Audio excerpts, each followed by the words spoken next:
First, open your web browser and visit the URL you see on the screen. Use the URL bar instead of the search bar.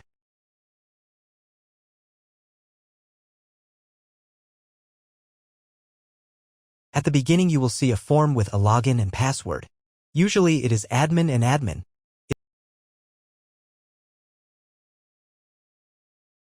If these credentials are wrong, then find label on your router. The credentials are often printed on the bottom of the device.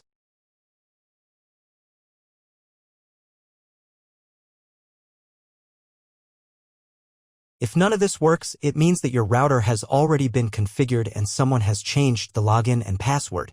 If you can't find out the login credentials, just reset the router to factory settings. And then log into the router's personal cabinet using the standard credentials.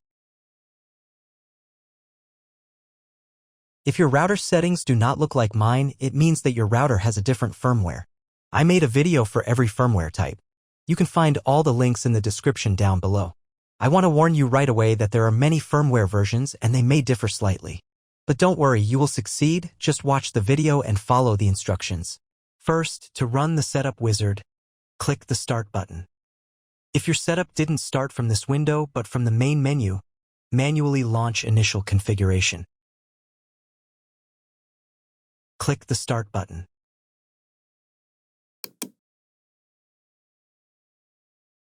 Select your language. It's better to leave it as English, since most tutorials on YouTube are in English. Click Continue. On the next page, select Connection Method. Choose Wired Connection. Here, select Router. And click Next. On the next page, select Internet Connection Type. You can find it in the contract with your internet provider.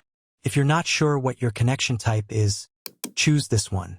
It's the most common option. If your internet provider only allows access for a specific MAC address, you'll need to clone the MAC address of your main computer. If you're not sure, leave it as is and click Next.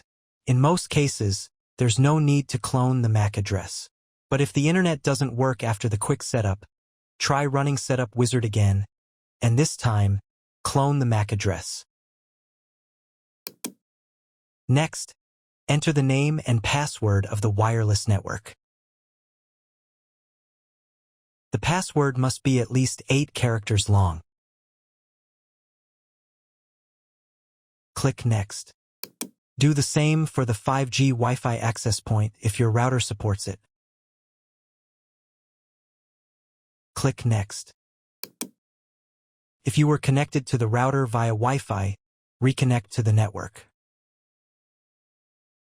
If your ISP provides a service to IPTV, you can connect a set-top box directly to the router without using additional equipment. If you are not going to use IPTV, click Next. On the next page, you need to change the password for the router's admin panel. Check all the details and save the settings.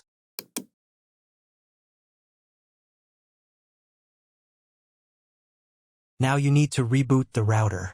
Log in to the router interface using the new password.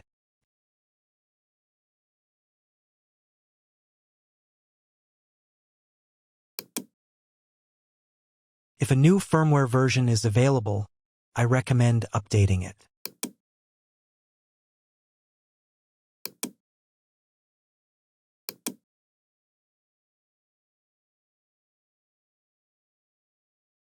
After the update, go to the System menu.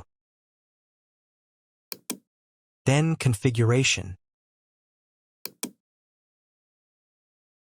Save the settings by clicking the Save button. And click the Reboot button.